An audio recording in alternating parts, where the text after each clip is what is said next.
Picture a city of 1 million people who have not invented plumbing. Not for the streets anyway. Not for the parts of the city where you live.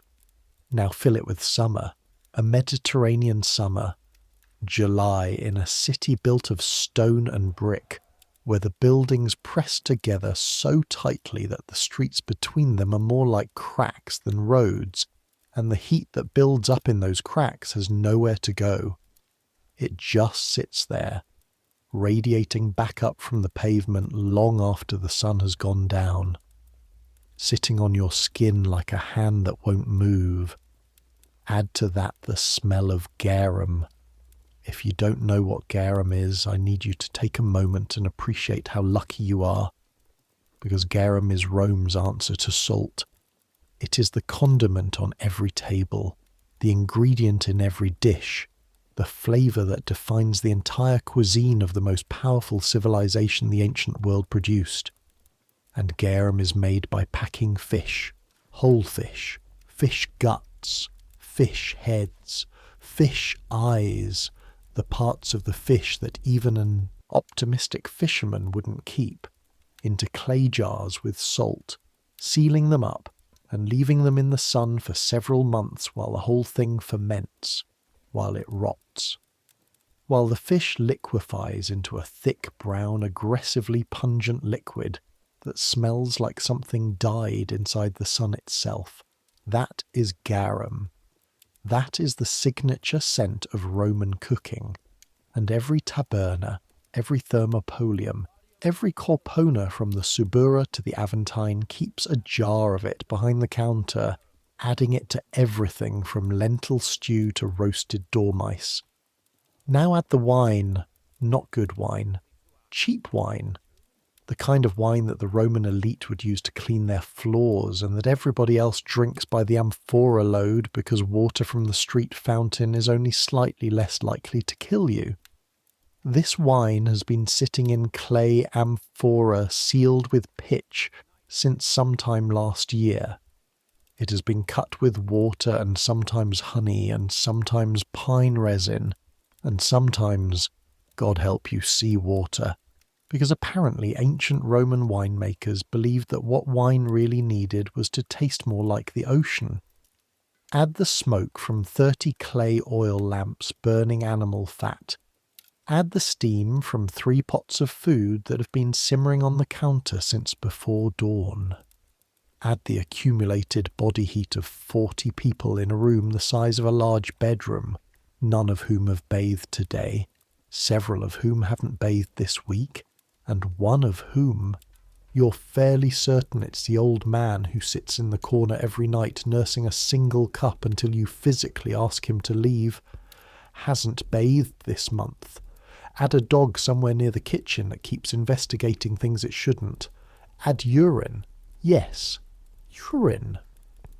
People use the street corner just outside the door because that's what you do in Rome when you're not near a public latrine, and the smell drifts in every time someone opens the door, which is constantly.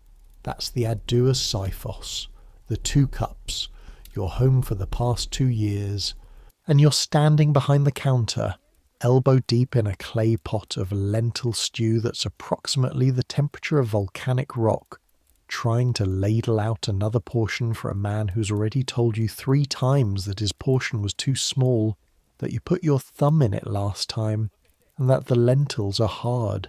The lentils are not hard. They're hard, the man says.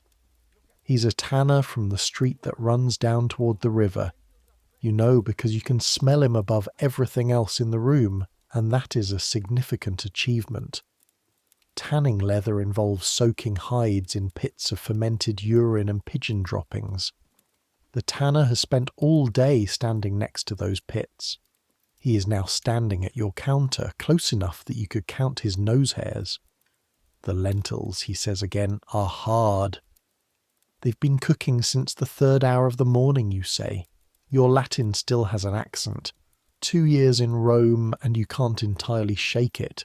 The vowels come out slightly wrong, the consonants too sharp. Enough Latin to serve customers, argue about prices, and understand everything anyone says to you in this city. Not quite enough to sound like you were born here. Then they should be softer, the tanner says, with the satisfied logic of a man who has found a flaw in your argument. You stare at him. He stares back. The room around you is loud and getting louder as the evening deepens. Somewhere in the corner, dice are rattling. Near the door, two men are arguing about something in Greek.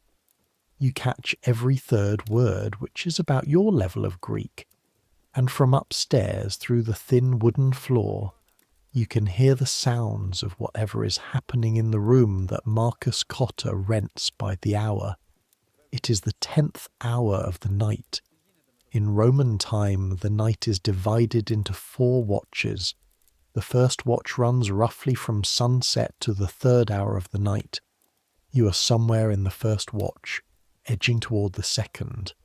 2 more hours until the curfew that doesn't really exist, but that Marcus enforces anyway, because Marcus has a gift for self-preservation, and the vigils, the nighttime watchmen who theoretically keep order in Rome's streets, have a gift for making life difficult for tavern owners who stay open too late and get too loud. 2 more hours. You ladle out the lentils. You put them in front of the tanner. You put them in front of him with a courtesy that you've spent 2 years learning to manufacture from absolutely nothing. Enjoy, you say.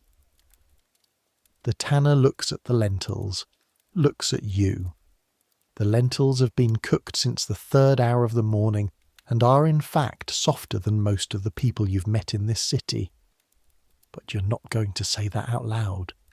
He picks up his spoon. You turn back to the rest of the room. I make these stories about historical places and times, and I narrate them in second person. You, because the research consistently suggests that people sleep better to immersive experiences than to lecture-style history. Whether that's actually true or whether all the historians who study this are just secretly hoping someone will pay them to record audiobooks, I genuinely have no idea. But you're here, you're listening, and tonight we're going somewhere that most history books don't spend much time on, because it's too ordinary, too unglamorous, too much like somewhere you'd actually find yourself on a Tuesday night. We're going to a Roman tavern. Not a triclinium in a senator's house with reclining couches and imported wine and slaves reading Virgil aloud. Not a grand feast. Not anything that would make it into a fresco. We're going to the place where actual Romans ate and drank.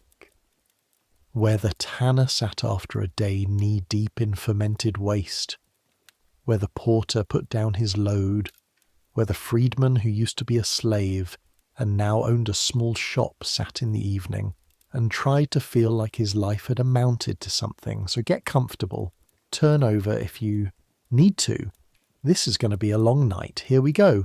Your name is Vercingetorix of the Arverni. Nobody calls you that here.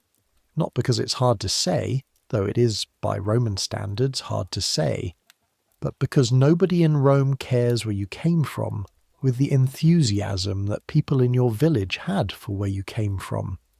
In your village, being of the Arverni meant something. Your tribe had fought Caesar himself 2 generations back. Your grandfather's grandfather had stood at the Battle of Gergovia, the one battle where Caesar's legions actually lost, where Gallic warriors pushed Roman soldiers back down a hill and stood at the top and knew, for one brief shining moment, that they were winning, that they might actually win. They didn't win. But that one battle, Gergovia, was enough to build a century of pride on. None of that means anything in Rome. In Rome, you are Versio, a Gaul from a middling family with no particular connections and a letter of introduction that your father's trading partner wrote for you on a scrap of papyrus, introducing you to a man who had moved to Rome 3 years earlier, and then, it turned out, had died of fever 6 months before you arrived. You were 17 years old, standing on the Via Sacra in the middle of Rome, with a letter of introduction to a dead man, a small bag of bronze coins that wouldn't last 3 weeks, and approximately 40 words of usable Latin. You've been in Rome for 2 years now. You've learned to speak Latin that works, if not Latin that sings. You have learned which streets to avoid, and which fountains have the cleanest water, and how much to tip the water carrier so he doesn't water down the amphorae before he delivers them. You have learned that Rome has a smell that never entirely goes away, not even at the edge of the hills where the air is supposed to be better, and that you stop noticing it after about 3 months, which is both a relief and somehow sad. And you have learned the rhythms of the Aduus Siphos, the 2 cups, named for the 2 large terracotta cups painted on the wall outside, visible from the street. They're faded now, the paint cracking in the sun, the colours bleeding into each other, but they were bright once, back when Marcus Cotta first took the lease on this building and mixed the paint himself, and stood on a ladder in the summer heat, humming a song you didn't know, painting the sign that would tell the street what this place was. You didn't know Marcus when he painted those cups, but he told you about it once, on a slow afternoon, the way he sometimes tells you things, in pieces, without preamble, as if the story has been sitting in him all day looking for an exit. I was 52 years old, he said, not looking up from the account ledger, and I'd never owned anything in my life, not a cup, not a stool, not the clothes on my back. Technically, those belonged to my former master, who was generous enough to let me keep them when he gave me my freedom. The first thing I owned was the paint for those cups on the wall, the brush, the ladder. He looked up then. His face was hard to read. It usually was. First time I'd ever stood on something I'd bought myself. 4 rungs up a ladder. You wouldn't think that would feel significant, he went back to the ledger. It did. You've been working for Marcus Cotta for 2 years, minus 3 days, because 3 days in you got sick from the water and spent what felt like an eternity on a public latrine wishing for death. And Marcus counted those 3 days as sick leave rather than employment. Can't employ a man who isn't there, he said, when you dragged yourself back, pale and hollow-eyed, and smelling of the thing you'd been doing for 3 days. I was sick. You were in the latrine. There's a difference. A soldier is sick. You were inconvenienced by a fountain. He looked you up and down. You're from Gaul? The Arverni. I don't know where that is. Central Gaul. My grandfather? I don't need your family history. Can you carry things? Lift amphorae? Work a full watch without sitting down? Yes. Can you count to 10 without using your fingers? I can count to 100. In what language? Gallic, Latin, and Greek, if you give me a moment to remember the words. Marcus looked at you for a long moment. He had a face that had clearly been through some things. A scar that ran from his left ear down to his jaw, not dramatic enough to be a war wound. Just the kind of thing that happens when you've spent 50 years navigating a world that wasn't particularly designed with your survival in mind. His eyes were dark and quick, and missed nothing. 3 as a starting wage, he said. 3 bronze sesterces a day, meals included. You sleep in the storeroom for now. There's a mat. 3 sesterces a day was low. You knew that even then, with your 40 words of Latin and your dead letter of introduction. A day labourer on the docks made 4. Skilled craftsmen made 10 or more. But 3 sesterces a day included a meal, and the meal was real food, hot food. The kind of food that filled you up rather than the scraps and street vendor leftovers you'd been surviving on for 3 days while you found your feet. All right, you said, and that was 2 years ago, and here you are. Let me tell you about the Aduus Cyphus, because you need to see it properly before the night gets going. It sits on a street in the Aventine district, which is one of the 7 hills of Rome. Though hill is flattering, it's more of a ridge, a long slope that runs above the Circus Maximus and overlooks the valley between itself and the Palatine Hill. The Aventine is not a fashionable address. The Palatine is where the emperor lives. The Palatine is where the grand houses sit behind their walls, and the gardens run down in terraces, and the air smells of flowers from the imported plants that senators' wives insist on maintaining. The Palatine is Rome that wants to be looked at. The Aventine is Rome that wants to get things done. This is where the working population lives. The freedmen, former slaves who have earned or been granted their freedom and are now trying to make something of themselves in a city that respects money above almost everything else. The skilled workers, the craftsmen, the small traders, the people who are not quite poor enough for the Subura but not quite prosperous enough for the Escalin. Your street doesn't have an official name. Streets in Rome mostly don't, which is insane when you think about it, given that this city has 1 million people and apparently nobody thought it would be useful to name the streets. You navigate by landmarks instead, past the fuller's shop where the smell is indescribable. Left at the shrine to the layers of the crossroads, the little stone alcove with the terracotta figurines where people leave offerings of salt cakes and honey. Down the slope past the carpenter, sawdust piles up in drifts against the wall and makes the whole alley smell like fresh wood, which is one of the few pleasant smells in this neighbourhood, so you always walk past it slowly. The Two Cups itself is not large, 20 feet wide, maybe 25 deep, with a vaulted ceiling that traps the smoke from the lamps and adds a layer of black grease to everything above chest height. The walls were painted once, scenes of gardens, a fountain, a peacock spreading its tail, but years of smoke and spilled wine and the casual damage of 1,000 evenings have reduced them to suggestions of paintings, smears of colour that hint at what used to be there. The counter runs across most of the front of the building. It's built from stone covered in tiles, and it is the heart of everything.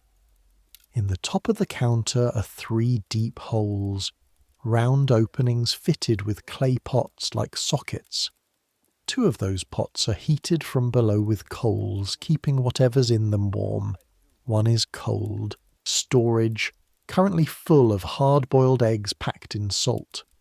Right now, at the 10th hour of the night, the pots contain lentil stew with onions and cumin, and an amount of garum that would qualify as a war crime in most later centuries. Pulse, a porridge of emmer wheat, the cheapest and most filling thing on the menu, thick enough to hold a spoon upright, flavoured with oil and more garum. And in the 3rd pot, slightly to the side, warming slowly for when the last customers of the night want something before they go home, a lamb stew that has been cooking since the 8th hour of this morning, which means it has been cooking for about 15 hours, which is why the lamb has given up any structural resistance and dissolved into the broth like a philosophical argument encountering Socrates. The smell of that lamb stew is the best smell in the building. Against the back wall, amphora, a dozen at least, full of wine. The local stuff from the hills south of the city. Not bad, actually. Marcus has a good relationship with the estate that sells it to him. The kind of relationship built on Marcus paying reliably and on time, which in Rome's commercial ecosystem is more remarkable than it sounds. There's a table in the left corner, 2 benches where regular customers sit. There's a narrow doorway at the back that leads to the kitchen, which is really just a small room with a hearth and 3 more pots, and Flavia, who is 60 if she's a day, was born a slave, bought her freedom with 23 years of savings, and now works for Marcus in what she describes as the 2nd worst kitchen in Rome. "What's the worst?" you asked her, "the first week you worked here." "The one I used to work in," she said without turning round. "You never asked about that kitchen again. The upper floor has 2 rooms. One is Marcus's. He lives here. He doesn't have a separate apartment, which is unusual for a tavern owner, but Marcus has his reasons and he doesn't discuss them. The other room is the one he rents by the hour to couples who don't have anywhere else to go, or who have somewhere else but prefer the anonymity. This is common in Rome. Private space is expensive. The 2 Cups provides private space at rates Marcus considers reasonable, and clients consider acceptable enough not to go elsewhere. You are not supposed to go upstairs. You have been upstairs exactly once, when a customer left a valuable brooch on the floor that needed to be returned. You went up, knocked, returned the brooch, came back down, and have not been back. The storeroom where you sleep is off the kitchen. It has your mat, a hook on the wall for your spare tunic, a small shelf where you keep your bronze fibula, the pin that holds your cloak, and the 3 small coins that represent your savings so far. It also has the smell of every ingredient that has been stored here over the past 20 years, layered one on top of another until the smell is less room and more olfactory. History of Roman cuisine. You sleep well in it. You have slept well in worse. Let me back up. Let's start from when you came on this evening, because closing time means nothing if you don't know what the night before it was like. The 7th hour of the day was when your shift began. By Roman reckoning, that's mid-afternoon in summer.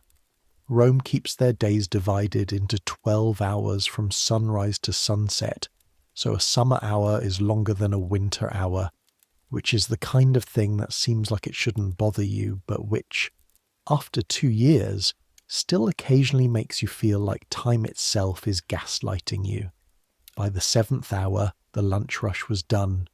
The lunch rush at the 2 Cups is the most intense thing you experience on a daily basis.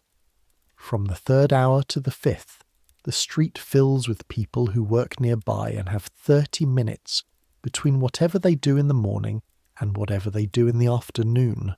Porters, craftsmen, the men who load and unload at the emporium down by the river. They come in waves, they eat fast, they don't linger, they leave almost no tips, and they go through the pulls in quantities that require Flavia to start a second pot before the rush is even half over. By the 7th hour, they're gone. The room has that post-battle quality, littered with emptied cups, a few sticky patches on the stone floor, the smell of 200 people's afternoon compacted into a space meant for 40. You cleaned. You refilled the amphorae from the store in back. You scrubbed the pots with sand and water. Actual work, muscle work, the kind that makes your hands hurt. The sand rough against your palms, the water cold enough to make your knuckles ache, the residue of the morning's cooking caked on like mortar. Your hands, after 2 years, look different from when you arrived. The knuckles are bigger, the skin is tougher. There's a permanent red line on the inside of your right index finger from the ceramic edge of the ladle, a callus, that's been building since your first week and is now as much a part of your hand as the finger itself. Your lower back has opinions about the fact that you spend 12 hours a day bending, lifting, carrying. Those opinions are expressed every evening around the 9th hour as a slow ache that starts just above your hips and spreads sideways, like a fire that can't quite decide where to go. You don't complain. Complaining is not particularly productive in Rome, where the number of people willing to take your place is essentially infinite. You prepared the evening, set out the cups, clay, rough-surfaced, stained from 1,000 previous drinkers but clean enough, along the counter. Refill the oil in 5 of the hanging lamps. The 6th one's wick was beyond saving. You replaced the wick with a strip of linen Flavia cut from a cloth she'd been meaning to throw away, soak the end in fat, and hoped for the best. By the 8th hour the lamp was burning steadily, its lighter, slightly more orange shade than the others, casting shadows at a different angle. This bothers you. You're not sure why. Maybe just because you notice it. The first customers of the evening came in 2s and 3s. People finishing work later than the lunch crowd. The scribes, the minor clerks, the small shop owners who kept trading until the light failed. They came in for a cup of wine and a few olives and maybe a hard-boiled egg from the cold pot. Light spending, not what pays the rent. The rent on the 2 cups is 300 sesterces a month. You know this because you've heard Marcus discuss it with himself, a habit he has that you've chosen not to comment on. 300 sesterces, plus the cost of the wine, the food, the oil for the lamps, the water carrier, occasional repairs, and the payments to the Association of Tavern Owners that provides a kind of informal insurance against the unpredictable attentions of the vigiles. The calculations are not comfortable. Marcus runs this place on margins that would make a merchant nervous. But Marcus has been running it for 6 years, and the 2 cups is still here, which in the tavern business is itself a form of success. By the 9th hour the evening was properly underway. Let me tell you about the customers you were serving when the night got interesting. Table 1, the left corner, the regulars' table, was occupied by Gnaeus Pompeius Atellus, who's not related to the famous Pompey, despite sharing a name. This is something he mentions approximately once per visit, with the air of a man who has given up on people making the connection unprompted. Gnaeus is a retired soldier, 45 years old, served 12 years in the 8th Legion, got out with a pension that covers his rent and not much else. He drinks steadily through the evening, not fast, not dramatically, just with the methodical commitment of a man who has decided that wine is one of the remaining pleasures life has to offer, and he sees no reason to rush it. He's not trouble. He tips reasonably. He sometimes tells stories about the Rhine campaign that are, depending on your tolerance for military geography, either fascinating or extremely long. At the counter, 3 men from the fuller's shop a block away. They come in smelling of the urine used in fulling cloth, a sharp ammonia smell that makes your eyes water at close range. And they always sit at the counter rather than a table, which you appreciate, because they spend more per visit when they can watch you pour and feel like they're involved in the transaction. They're loud, but harmless loud. The kind of loud that fills a room and makes it feel full without making it feel dangerous. In the back corner, as far from everyone as the room allows, a man you've never seen before.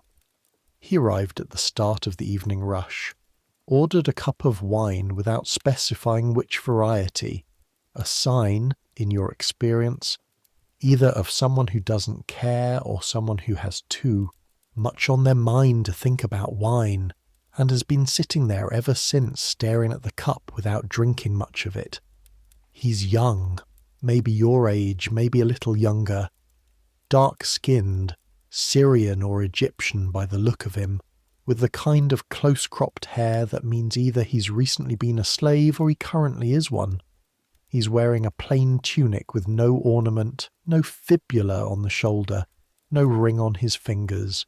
His sandals are cheap leather, the kind that starts falling apart after one season. He keeps looking at the door. You notice this. You notice it the way you notice the lamp burning at a slightly different colour. You're not sure yet what it means, but something in your brain has filed it away under things worth watching. The night progressed the way nights at the Two Cups usually do, which is to say it progressed loudly, with occasional alarming noises that turned out to be nothing, and with a steady flow of cups going out and sesterces coming in.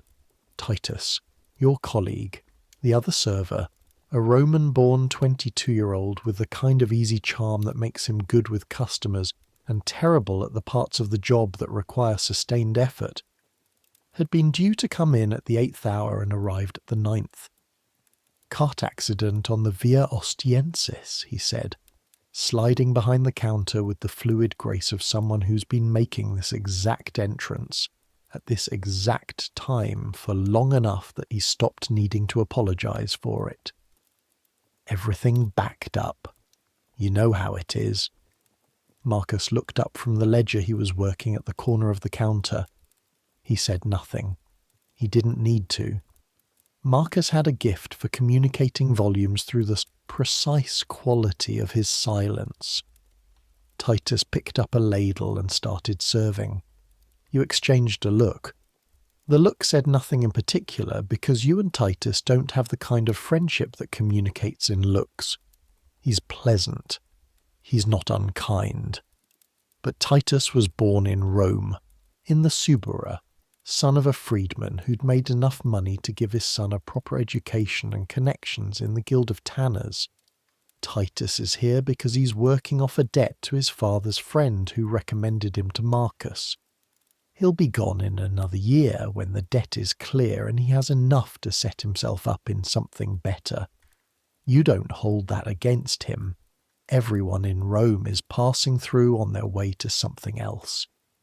The room was at capacity, or rather, at the capacity Marcus maintained, which was always a few people short of actual capacity, because a full room meant reduced service speed, which meant customers waiting, which meant customers leaving and going to the taberna 2 streets over that had worse wine but lower expectations from its clientele. More lentils, a man said, holding out his bowl. You refilled it. Your right arm was aching from an hour of continuous ladling. A specific ache, not sharp but persistent, running from the wrist up through. The forearm and gathering in the elbow, the lentils were not hard. More wine, said another man. You poured. The wine, cut 3 parts water to 1 part wine, as was standard for evening service at the Two Cups, was a dark reddish brown, slightly smoky, not unpleasant. You poured it from a clay jug that you'd been refilling from the amphora behind you, your arm knowing the motion by now without needing your brain to supervise. Lift, angle, pour, stop before it gets to the lip of the cup, set down the jug without clinking it against the counter. More bread, said someone else. The bread came from a bakery 3 streets away, a shop where a baker whose name you knew only as the Big One, because there were 2 brothers, one of whom was approximately the size of a door frame, delivered a wooden crate of loaves every morning before the lunch rush, and again in the late afternoon for the evening. The bread was close-grained, dense, heavy, the kind of bread that fills you up before you've entirely finished eating it. It had been baked with emmer wheat and a small amount of barley, and the texture was almost like stone in the best possible way. You broke a loaf in half, put it on the counter. The man took it without looking at you. You were used to this. In Rome, as in any city where service work is performed largely by slaves or former slaves or people at the bottom of the social order, the people being served don't always feel the need to acknowledge the person doing the serving. You are there. The food appears. The connection between those 2 facts doesn't require eye contact. It doesn't bother you much anymore. It was halfway through the 2nd hour of the night. So around, in modern terms, roughly 8 or 9 in the evening, though summer in Rome means the sun doesn't set until late, so night started maybe an hour before, when you noticed the man in the corner standing up. He didn't walk toward the door. He walked toward the back, toward the kitchen. Doorway. You put down the ladle. That's for staff only, you said. He stopped, turned to look at you. Up close he was younger than you'd thought. Maybe 18, maybe less. His face had the particular quality of someone who is frightened but has decided that frightened people get caught. So he was wearing an expression of studied calm that his eyes kept betraying. I need to use the... he started. There is a corner 2 buildings down, you said. This was the standard answer. The 2 cups did not have facilities, which was normal. Nobody expected facilities. The corner 2 buildings down was what it was, and the whole street had agreed, by common consent and without any formal negotiation, that that corner was for that purpose. The young man looked at the door, then at you, then at the door again. I'm not trying to leave, he said, in Latin that was slightly better than yours. Clearer vowels, something practiced about it. I just need to not be near the door. This was specific, enough to be interesting. Sit down, you said. You moved the ladle from your right hand to your left, freeing up your right, which was a reflex, an instinct. 2 years of Rome had installed certain reflexes. Stay at the table, don't go near the kitchen. I'm not going to steal anything. I know, you said. Flavia would remove your hand at the wrist if you tried. Sit down. He sat down.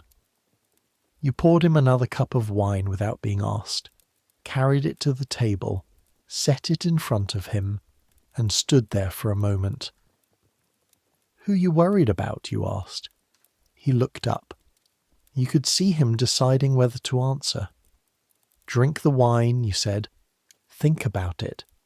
If someone comes in looking for you, I need to know before they ask me. That made him blink. It wasn't comforting exactly, but it was practical, and practical landed differently with frightened people than comforting did. Comfort was cheap. Practical meant someone was thinking. He drank the wine. A merchant named Sulpicius, he said. Gaius Sulpicius. He has a shop near the Forum Boreum. What does he look like? Heavy-set, grey in his beard. He'll have 2 men with him, both bigger than me, both with cudgels. You nodded. What did you do? The young man looked at his wine. I ran away. And there it was. Let me explain something about running away in Rome, because it's more complicated than it sounds. Rome runs on slaves. At any given moment in the early imperial period, estimates suggest somewhere between 1/4 and 1/3 of Rome's population consists of enslaved people. In some wealthy households, the ratio is even higher. One senator is recorded as having 400 slaves just for his city residents. These slaves do everything. They cook and clean and teach children and run businesses and keep accounts and practice medicine and write letters and manage construction projects and perform in the theatre. The line between skilled free labour and skilled enslaved labour is blurry, enough that several Roman philosophers spent considerable time arguing about where, exactly, human dignity starts and stops. Those philosophers were almost always free. The people they were philosophizing about generally were not asked for their opinions. Running away, fugere, was a serious offence. A runaway slave caught and returned was typically punished harshly, branded on the forehead with the letters FUG, sometimes worse. And the people who had sheltered or helped them could be held liable as well, depending on the law and the mood of the magistrate, and how much money the slave's owner had available to throw at lawyers. Marcus knew this. Every tavern owner in Rome knew this. The kitchen door opened and Flavia stuck her head through. She looked at the young man at the table. She looked at you. She looked at the young man again. "How long?" she asked. "I don't know," you said.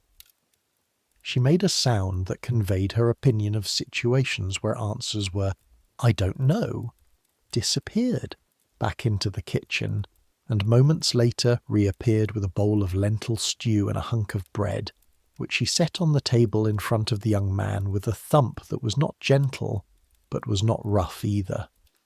"Eat," she said. "You look like you haven't eaten." "I haven't," he said. "I know," she said. "I was there once." And she went back to the kitchen. The young man looked at the food. Then he ate.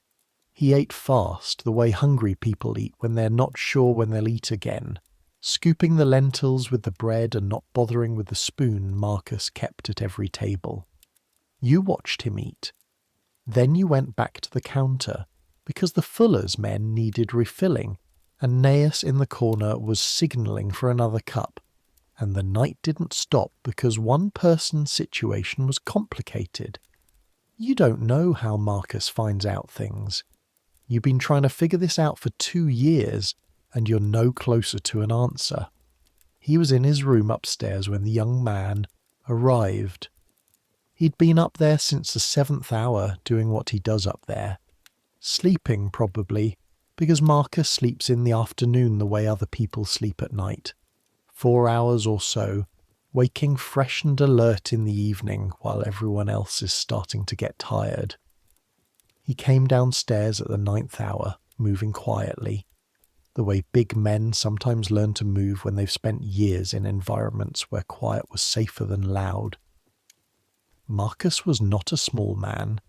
He was solid, broad, through the shoulders, with the particular physical weight of someone who has done hard physical work for most of their life and has not entirely stopped. He came through the kitchen, exchanged something with Flavia that you didn't hear, came out behind the counter, looked around the room in the way he always looked around the room, fast, comprehensive, the look of a man who can assess 40 people in approximately 3 seconds. His eyes stopped on the man in the corner. He looked at you, made a small gesture, a tilt of the head, a slight movement of the eyes. The Roman equivalent of a shrug plus, "It's complicated." Marcus poured himself a cup of the good wine.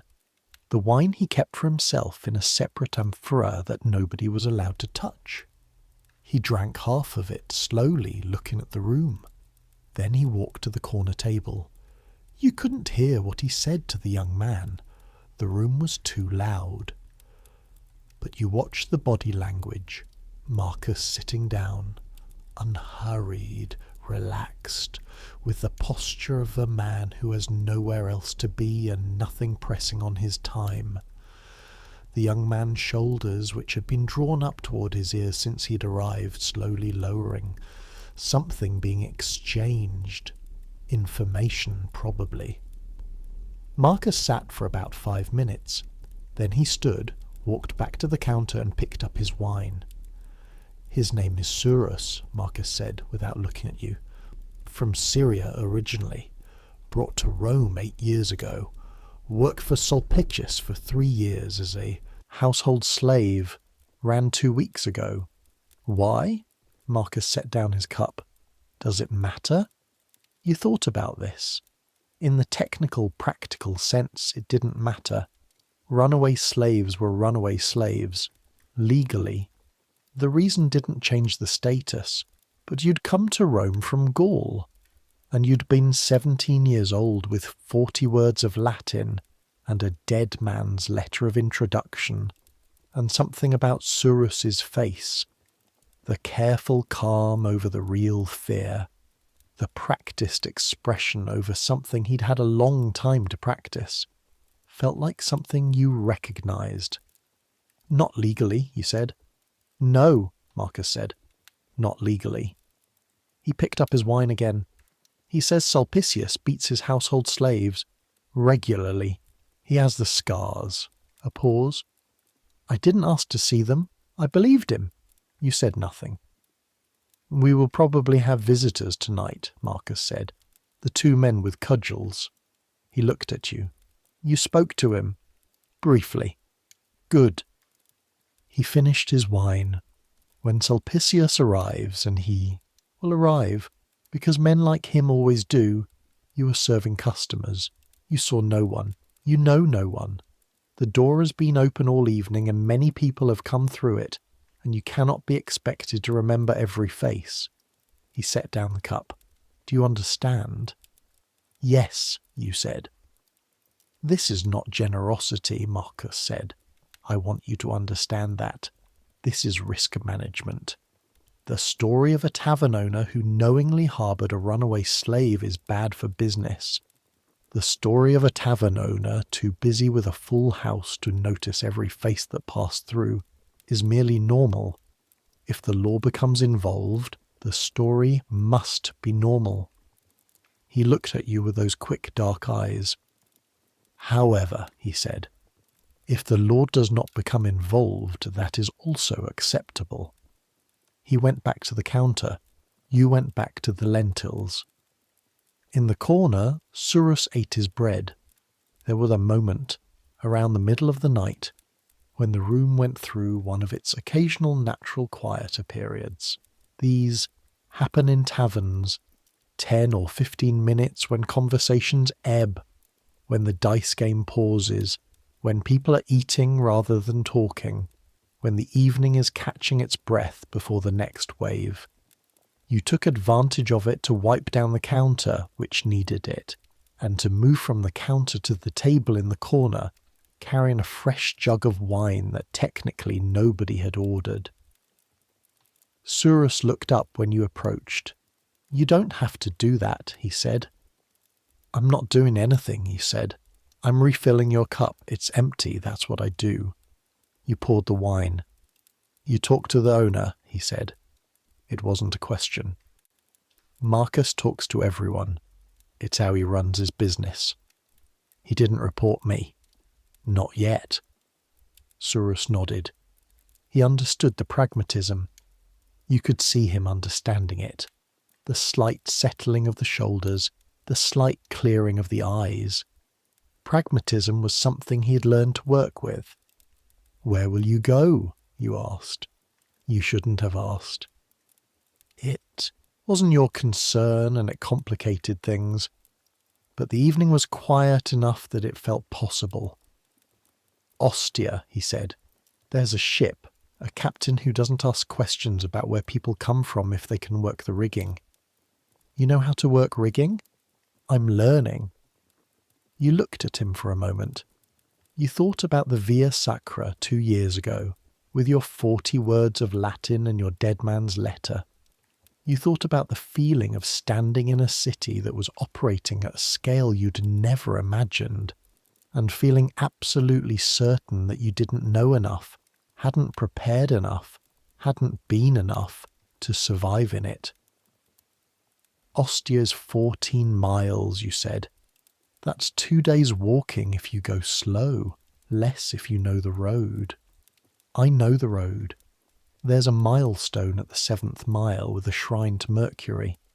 The farmers in the fields past it sometimes offer water, if you go at dawn, before the road is crowded.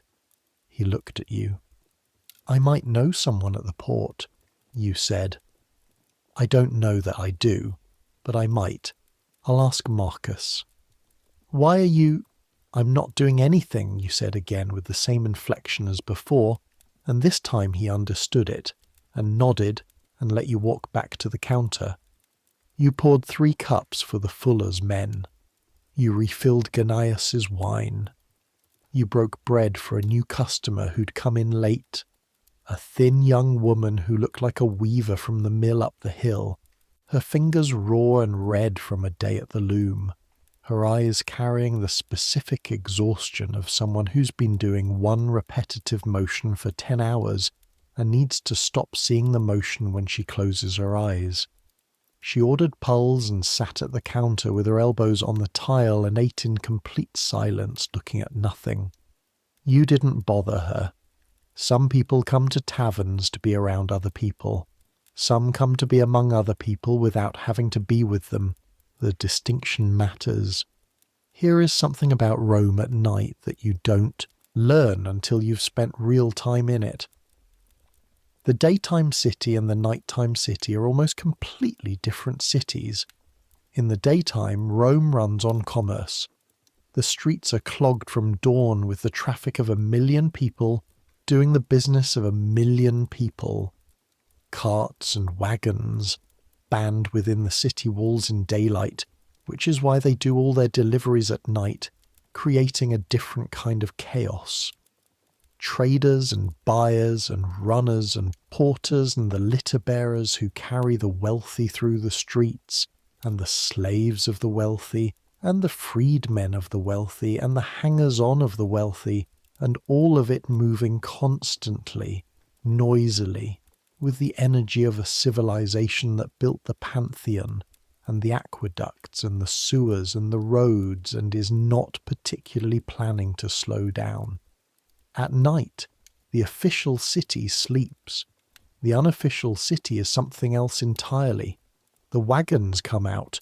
You hear them through the walls of the 2 cups, the heavy creaking of wheels on paving stones, the rumble that you feel in your feet as much as your ears, as carts loaded with wine amphorae and building stone and sacks of grain make their deliveries to shops and warehouses that can't receive them during the day. The noise of wheeled traffic in Rome at night is extraordinary, and the Roman upper classes complained about it constantly in letters and satires that have survived 2,000 years. "The sick man is lying," writes one, "on his couch while the noise of wagons on the streets and the constant cries of the drivers as they get stuck at corners drives away sleep." That's Juvenal writing not very long after our current evening, and he's not wrong. The noise of the wagons is real. It comes in through the walls and through the floor and through the tiny window of your storeroom, and it is part of the texture of sleep in this city. Not a disturbance exactly, because you're used to it, but a constant low accompaniment, the city's own breathing. But beyond the wagons at night, something else moves through Rome. The people who don't have business being here during the day, the people who have learned to use darkness the way others use crowds, as cover.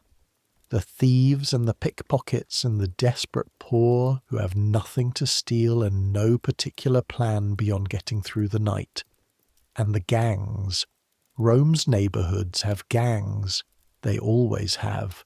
Powerful neighbourhoods have powerful gangs. Weak neighbourhoods have weaker ones.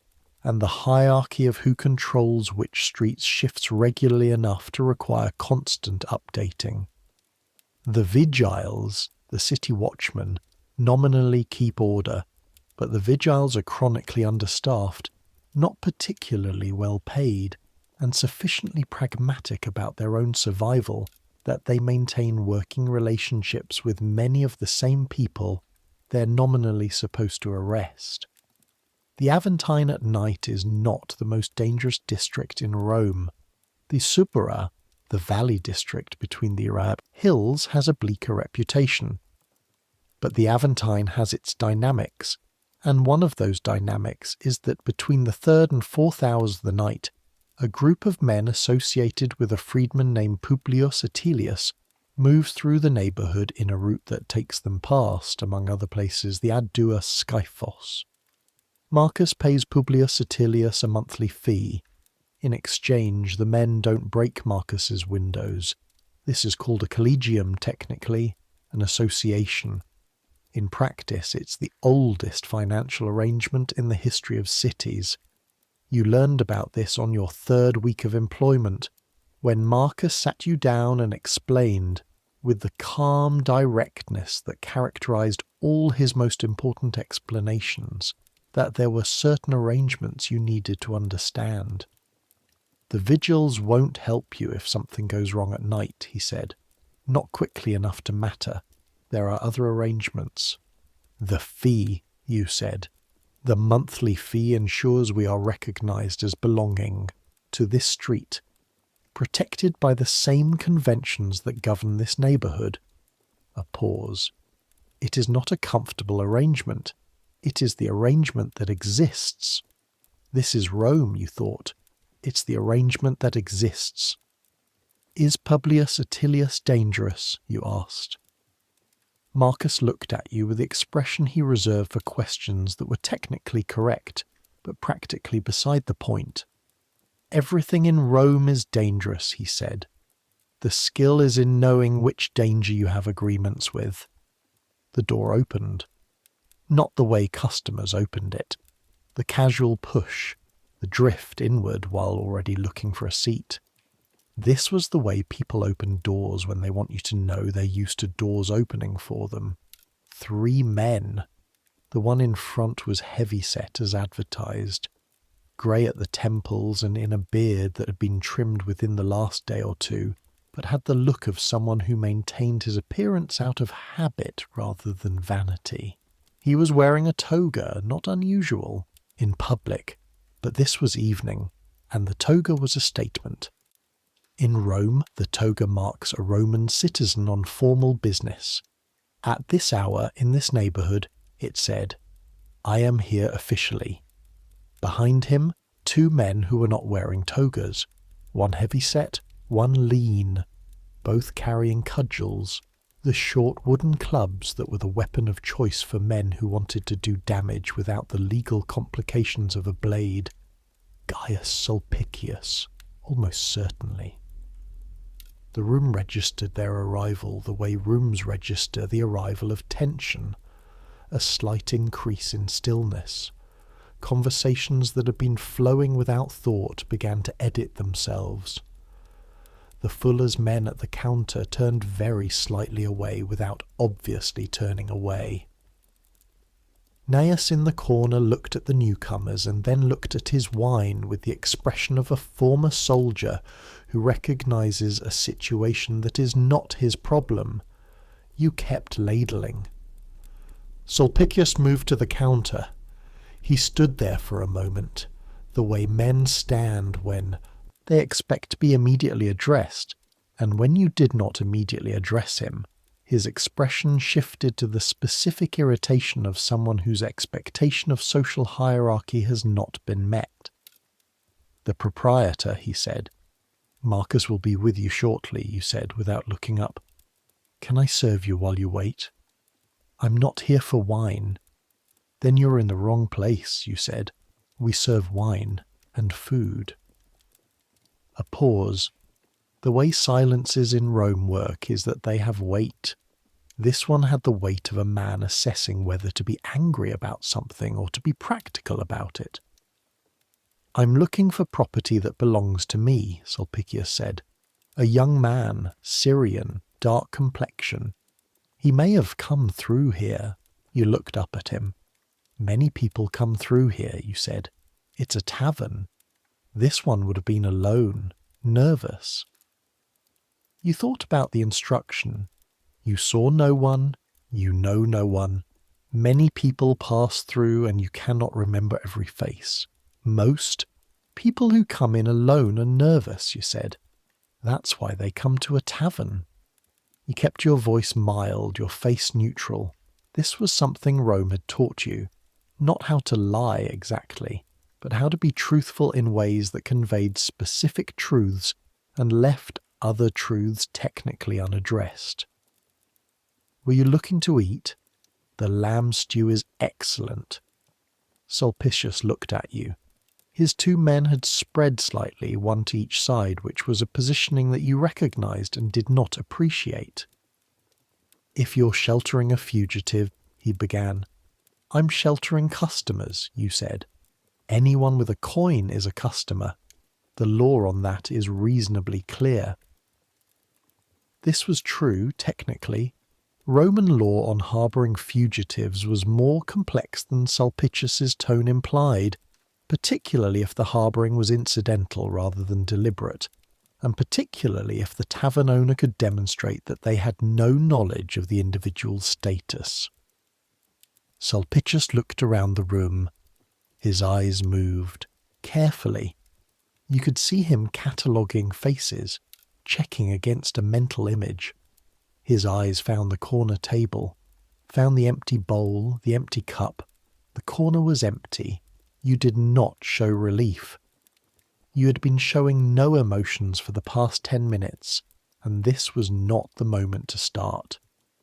Surus was not in the corner because 2 minutes before the door opened, 2 full minutes, as if something in Marcus's experience of tavern dynamics had whispered to him that the next 10 minutes would require the corner to be clear.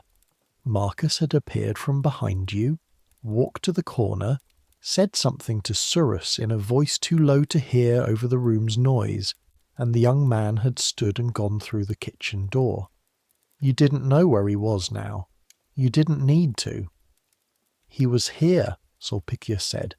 A lot of people have been here tonight, you said. We've been busy. That bowl.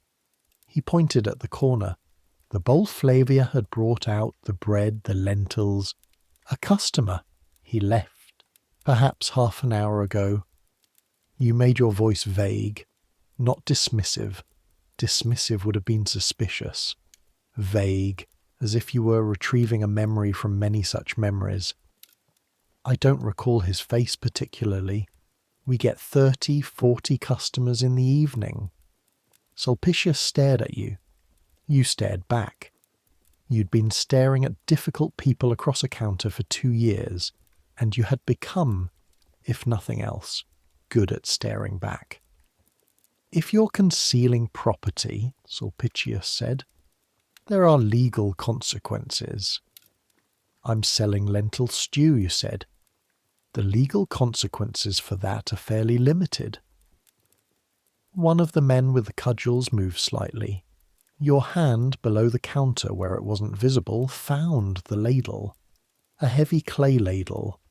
Not a weapon exactly, but a long handle and a solid head that could do damage at close range.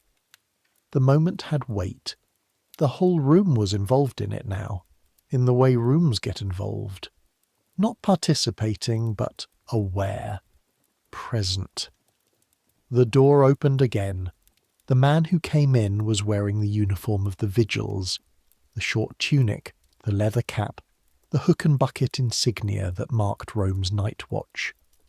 He was perhaps 40, stocky, with the sun-damaged face of someone who spent most of his working hours outside. He was not one of Publius Attilius's men, but he knew who Publius Attilius was, and he knew this street, and he knew the arrangement that governed this neighbourhood. He looked at Sulpicius, at the 2 men with cudgels, at the room, which had gone quiet in a way that rooms don't go quiet for nothing. Evening, he said to nobody in particular. Evening, Marcus said from behind you. You hadn't heard him come down from wherever he'd been, the upper room possibly, or the kitchen. He materialized behind the counter with a quiet efficiency that was one of his most unsettling traits. A cup? Wouldn't say no, the vigil's man said. He took a position at the counter about 3 feet from Sulpicius, accepted the cup you poured with a nod, and drank half of it while looking at the room with the particular comprehensive attention of someone who was being paid to pay attention. Sulpicius looked at the vigil's man. The vigil's man did not look at Sulpicius. He looked at his wine with apparent deep interest. The 2 men with cudgels slowly, almost imperceptibly, were no longer positioned in a way that could be described as threatening. They were simply standing, near the door, getting ready to leave possibly. Quiet night? Marcus asked the vigil's man. Reasonably. Cart stuck on the Ostian road, that's the main event. That and a fire scare near the Emporium that turned out to be nothing. Good, Marcus said. We've had a busy evening. Ready to close? I'll let you get to it, the vigil's man said. He finished his wine, set the cup down, looked for the first time at Sulpicius. You all right? Looking for something? A pause. Nothing that concerns this establishment, Sulpicius said.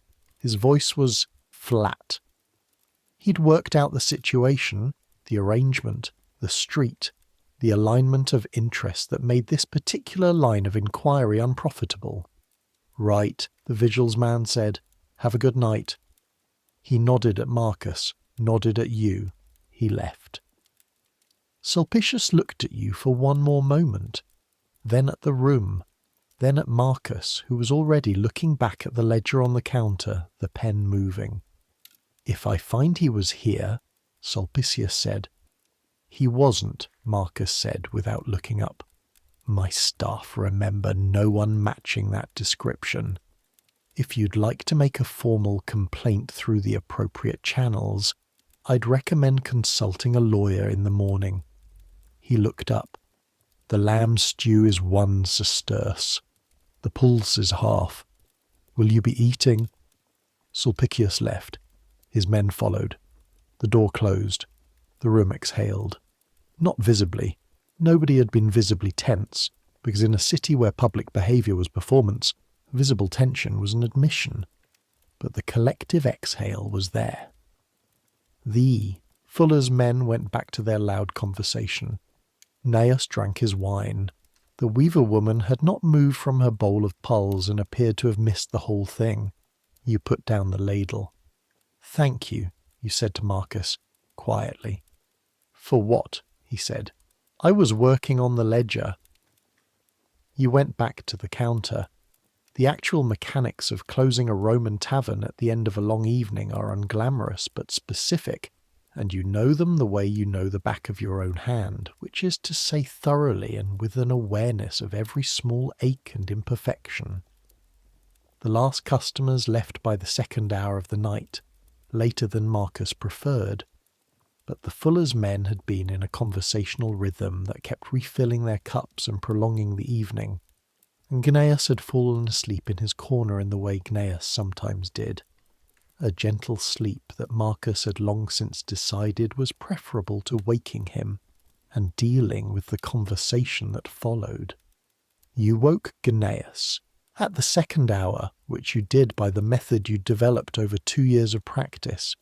You put a fresh cup of water on the table in front of him and said his name twice, not loudly, just enough. He came awake with the alertness of a soldier, eyes open, hand reaching for a weapon that wasn't there, then the moment of recognition as the 2 cups assembled itself around him. Closing, he said, closing. He found his coin, put it on the table, pulled himself to his feet with the careful deliberateness of a man whose knees had filed their own complaints. Good evening, he said. Good evening. He left. The door was bolted, and now the real work began. You started with the counter, because the counter was the worst of it, and it was better to do the worst first when your arms still had something in them. The tiles were sticky with wine and food residue, the accumulated spillage of a 12-hour service.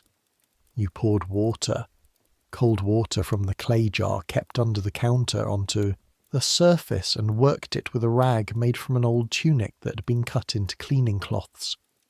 The rag was grey with previous cleaning and had the texture of wet stone. The smell was extraordinary. Wine, yes, a sour grape smell, sharp at the back of the throat. And beneath it the animal richness of the lamb stew that had been simmering on the counter all evening. And under that the garum, always the garum, that base note that Rome built its cuisine on. You breathed through your mouth when you could and through your nose when you had to, and you worked in overlapping circles, the way Flavia had taught you in the first week. Circles rather than lines, because lines missed the edges, and the edges were where the worst deposits accumulated.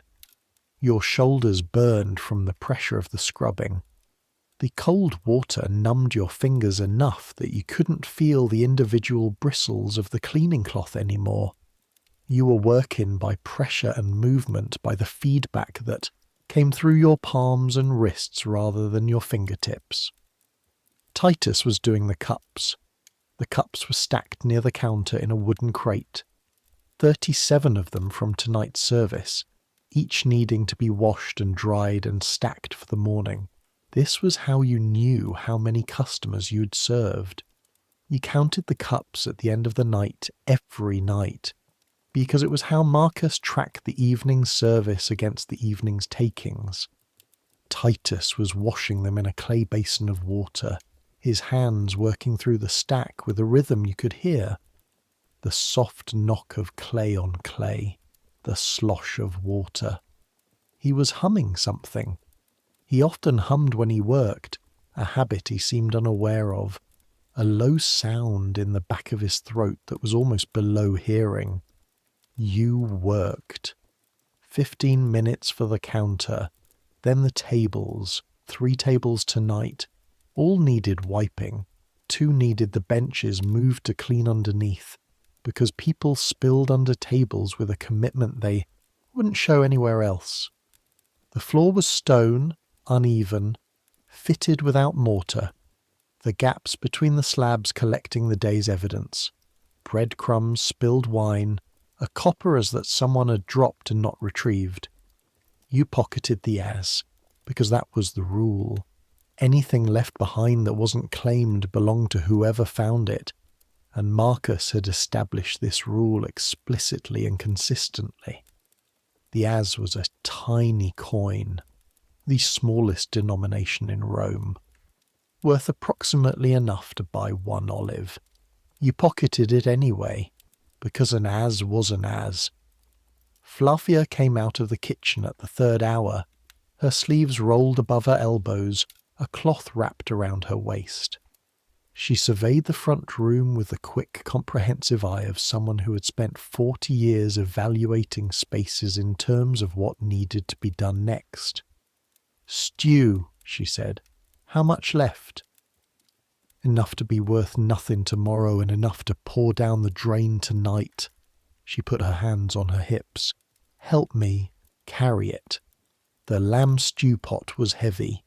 It had been heavy when it was filled that morning, and 15 hours of cooking had reduced the volume, but not the weight of the pot itself, which was a large, wide clay vessel, with handles on both sides. You took one side, Flavia took the other, and together you carried it through the kitchen to the small doorway that led to the alley at the back of the building. The alley at the back of the 2 cups was narrow enough that 2 people walking toward each other would need to turn sideways to pass. It smelled of garbage and cats, and the drainage from the fuller's shop several buildings along. It was also for about 3 hours in the middle of the day, when the sun was directly above it, the only place in the immediate vicinity that got direct sunlight, which was why you ate your lunch there on fair days, perched on a broken storage jar with your back against the warm stone. You tipped the stew into the drain channel that ran along the base of the wall. The lamb, what was left of it, slid out with a sound that was mostly liquid by now, and the smell rose up in a warm cloud, and then it was gone, washing slowly down the channel toward the main drain, and eventually toward the Tiber, which received everything Rome could not use. The Tiber received a lot. "Good stew," you said. "Yes," Flavia said. "Too bad. Always too bad." She looked at the empty pot. "Help me scrub this and then you can go." While you were scrubbing the stew pot, a task requiring the application of fine sand and significant pressure, and the willingness to maintain that pressure for longer than seemed reasonable, Marcus appeared in the kitchen doorway. He stood there for a moment. Let the silence be the beginning of what he was going to say. "He's gone," Marcus said. "You kept scrubbing." "Good." "There's a man I know at the Porta Ostiensis. He owes me a debt that is now settled." He paused. "Surus will be in Ostia before noon tomorrow. There's a grain ship, captained by a man from Alexandria who doesn't ask questions. You didn't say anything. You kept scrubbing the pot.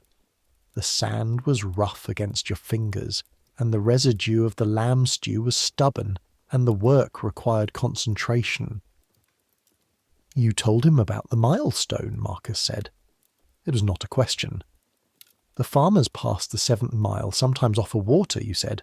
"That's generally useful information." Marcus was quiet for a moment.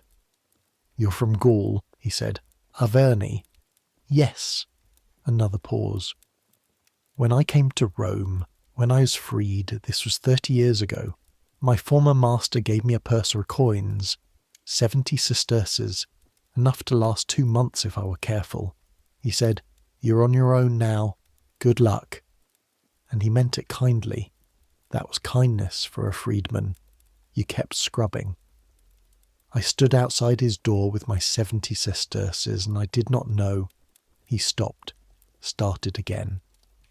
"The city was enormous. I had been inside it for 20 years. I had walked its streets. I had run errands on its roads. I had carried its goods and cleaned its floors and cooked its food. And I stood outside my former master's door with 70 sesterces, and I could not have told you how to get from the Palatine to the Tiber without getting lost. The sand was working now. The residue was lifting. It took me 6 years to save enough of the deposit on this place," he said. 6 years of other men's kitchens, other men's counters, learning what I know, most of what I know." He was quiet. "He will probably be caught," Marcus said. "Eventually.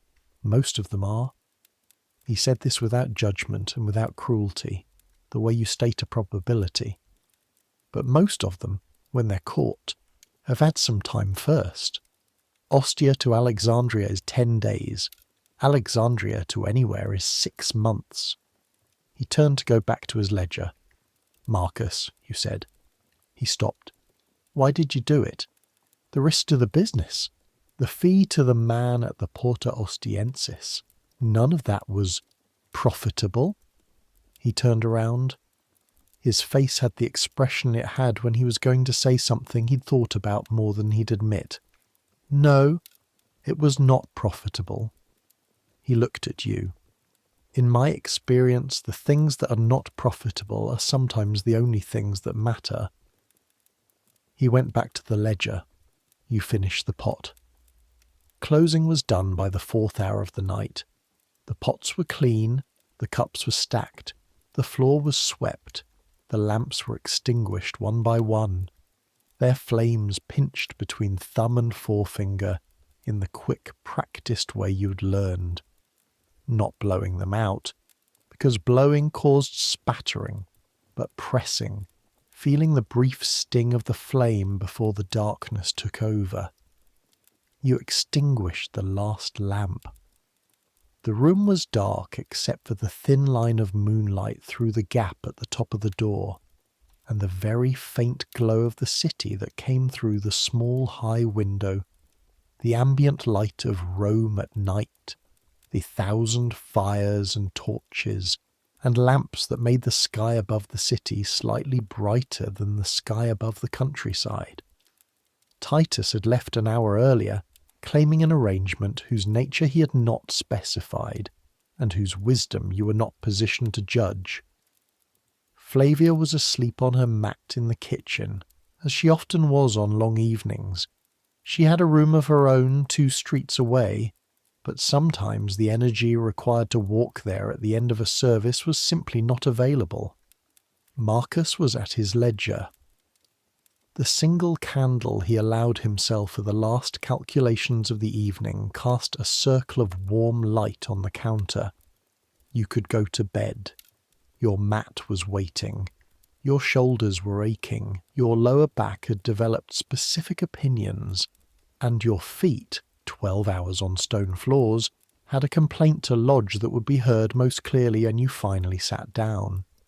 But you went upstairs instead, not to the rooms, to the roof. The building had a flat roof. Most buildings in Rome did, the Italic. Tradition of rooftop gardens and rooftop sleeping platforms carrying through centuries of construction. You got there through a trapdoor in the upper hallway, pushing it up with both hands, the hinges stiff with the accumulated rust of many seasons. The night air hit you. Not cool. It was July, and July in Rome was not kind. But compared to the compressed heat of the kitchen and the counter and the closed rooms below, the roof air felt like water. You breathed it in deeply, held it, let it out. The city spread around you. This is the moment. This is the one that matters. You're standing on the roof of a 2-story tavern on the Aventine Hill in Rome, in the 4th hour of the night, in the 2nd year of Nero's reign, and what you're looking at is the most powerful city on earth. Take a moment with that. The Aventine slopes away from you toward the south, the dark shapes of the neighbourhood's buildings stepping down the hill in terraces. Beyond them, invisible in the darkness, but present in the smell and sound, the Tiber, and across the Tiber, the Janiculum Hill, its crest lit with occasional torches. But turn east, turn to the north. The Palatine Hill rises across the valley of the Circus Maximus, close enough that you can make out the shapes of the great houses against the sky. And there, at the crest, lights. Not the modest oil lamp lights of the 2 Cups or the apartment buildings around you, but a richer, more continuous light. Torches on permanent stands, windows lit from inside. The hill that contains the Emperor's palace. Nero is up there right now, or at least someone is maintaining the lights. The Palatine has been lit at night for as long as you've been in Rome. You asked Marcus about this once, and he said he'd been told it was the same during Claudius's time, and before that. The hill stays lit as a statement, as a reminder of where power lives and how permanently it intends to stay there. Beyond the Palatine, you can just make out, in the haze of the ambient light against the darkness of the sky, the dome of the Pantheon, or what exists of the Pantheon in this year. The original building, not the magnificent one you might know from later centuries. The current structure is about 100 years old, built by Agrippa under Augustus, and its dome is lower and its columns more angular, and if you know the later version, the current one looks like a rough draft, but it's massive, solid, real. And slightly to the right, the faint geometric bulk of the Temple of Jupiter on the Capitoline, the greatest temple in Rome, the city's symbolic heart, where Romans had been offering sacrifices to their chief god for 500 years. 500 years. You're 20 years old. The temple has been there 500 years. The men who first laid the foundations of that temple were alive at a time when your ancestors were farming the hills of central Gaul without any knowledge that Rome existed, would exist, was even possible. That temple has been there since before Gaul was Gaul in any sense that Rome would recognise. Since before anyone who looked like you came down from the Arverni hills and said, "We are a people." And here you are, standing on a roof in the shadow of that temple's city, washing the cups, serving the lentils, learning the wine, part of it. Somehow against the arithmetic of history, part of it. The city sounds different from up here. The wagon traffic is clearer. You can hear the groaning of wheels and the crack of whips and occasional shouting from drivers navigating the night roads, managing animals that are not entirely cooperative. From somewhere down the hill, music, a flute, playing something that wasn't a Roman tune, something that curved differently, that came from somewhere east or south, someone's party, someone's garden, someone's private evening. A dog barked, then another, answering it from 3 streets away. Then silence. The smoke from the city's fires rose around you in thin columns, 10,000 fires. The bakeries never go entirely cold. They bank their ovens at night and rebuild the fire before dawn, so the smoke from them is always present. The apartment buildings with their communal heating, the wealthy houses with their hypocausts, the underfloor heating systems that required constant fuel and constant tending. Rome burns through an extraordinary quantity of wood. The forests around the city have been stripped. The timber comes from further and further away, barged up the Tiber from coastal ports, hauled overland at costs that make it precious. And yet the city burns through it. There's a joke, or not quite a joke, that what Rome really runs on is not slaves or grain or soldiers, but wood and water. The aqueducts bring the water. The forests of Italy provide the wood. Both are being consumed faster than they're being replaced. This is not your problem to solve. You're 20 years old and you wash cups for a living, but you think about it. Sometimes the scale of what Rome consumes, the way this city eats everything within reach and then reaches further, the way you, Versio, the boy from the Averni, have become part of what it eats, not in a dark way, not tonight, just in the factual sense that you are here, you are fed by this city, you work for this city's appetite, and the city in return does not kill you, and provides opportunities that your village in Gaul could not have offered. That's a trade. You didn't choose it exactly, but you've made it. You stayed on the roof until you heard the city begin its transition to the pre-dawn period. That hour before the false dawn, when the night sounds shift slightly, when the wagon traffic begins to thin toward the edge of the curfew, when certain kinds of night workers start their day.